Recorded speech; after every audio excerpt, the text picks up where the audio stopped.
And you grew up in a household where your mom was really kind of invested in a lot of these conversations we're talking about. Could you elaborate on your experience with that? So my mother is a photographer, and one of my collaborators has said that all artists are trying to answer one essential question, and I think her question is, where are the rest of the images of people of African descent as normal people?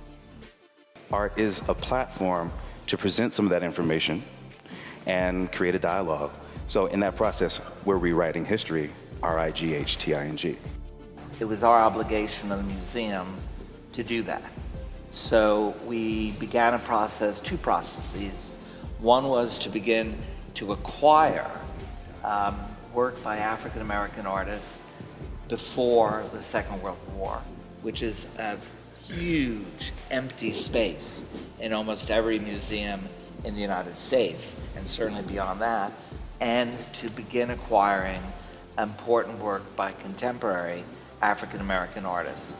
My feeling has always been, and I've said it for many years, that museums need to be safe spaces for dangerous art. For all art, but especially for dangerous art. As artists, we live in our society's subconscious, that we often spend our days and nights trying to make sense of the things that our society can't make sense of, because it's so much about organization, civilization, and coordination, and we're animals, we're organic beings.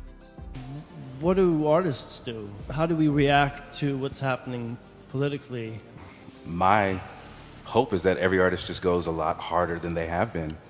I think we're at an interesting social evolutionary moment where the ability to say certain things does not necessarily land on deaf ears as it has for many, many decades.